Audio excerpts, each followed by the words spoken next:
SMS کے ذریعے ایک سوال آیا ہے، نماز میں تشہد و درود کے بعد اردو میں دعا پڑھنا کیسا؟ ایک حدیث میں فرمایا کہ اتحیات کے بعد وہ دعا کرے جو اسے سب سے زیادہ پسند ہو،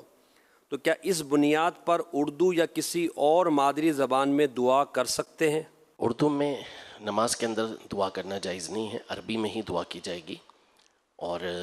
اس کا مطلب وَيَتَخَيَّرُ بِمَا شَاءَ، یہ بخاری شریف کے الفاظ ہیں،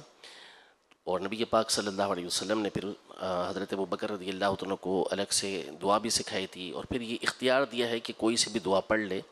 تو اس سے مراد وہی دعائیں معصورہ ہیں کہ قرآن و سنت کے اندر جو دعائیں آئی ہیں ان کو پڑھنا ہے، عربی زبان کے اندر پڑھنا ہے۔ اگر دعائیں معصورہ نہ بھی ہو تو ایسی دعا کہ جو صرف اللہ ہی سے یعنی ایسا سوال کہ جو اللہ ہی سے کیا جاتا ہے، مخلوق سے وہ سوال نہیں کیا جا سکتا، تو وہ نماز میں اللہ پاک سے اس کا سوال کیا جائے گا، وہ دعا مانگی جائے گی۔ بہرحال عربی میں ہی دعا مانگنی ہے، غیر عربی میں دعا نہیں مانگ سکتے نماز کے اندر۔ ہاں، نماز کے باہر جو ہے اس کے پھر احکام، اس میں بھی عربی کا ایک حکم ہے کہ عربی میں دعا مانگے، لیکن اس پر اعلیٰ حضرت امام علیہ سنت نے یہ ارشاد فرمایا کہ دعا میں اصل یہ ہے کہ بندے کی توجہ اللہ پاک کی جانب ہو، جو چیز مانگ رہا ہے وہ پتہ ہو کہ کیا اللہ کی بارگاہ میں مانگ رہا ہے، جو دل میں آتا جا رہا ہے اسے مانگ رہا ہے اللہ کی بارگاہ میں، تو وہ ظاہر ہے کہ ہر ایک عربی زبان میں اسے نہیں مانگ سکے گا، تو اپنی مادری زبان میں اس کا پھر دعا مانگنا یہ بہتر ہوتا ہے۔ ماشاءاللہ۔ نماز میں اردو میں دعا نہیں کر سکتے، کسی اور زبان میں دعا نہیں کر سکتے، عربی میں دعائے معصورہ، دعائے معصورہ بولتے ہیں قرآن و حدیث کی دعاؤں کو، تو کوئی دعائے معصورہ پڑھ لے۔ اب دعائے معصورہ بھی کوئی یاد نہیں ہے یا نہیں پڑھنا چاہتا، تو عربی زبان میں صرف وہ دعا کر سکتے ہیں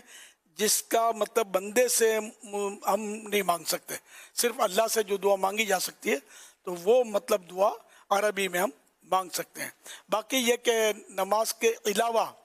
بھی اگر برکت کے لیے عربی میں دعائیں کریں اور معنی بھی سمجھ میں آتے ہیں، ان کے معنی پر نظر ہے تب تو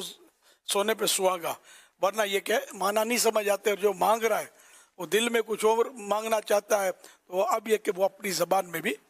دعا کر سکتا ہے۔ اور سجدے میں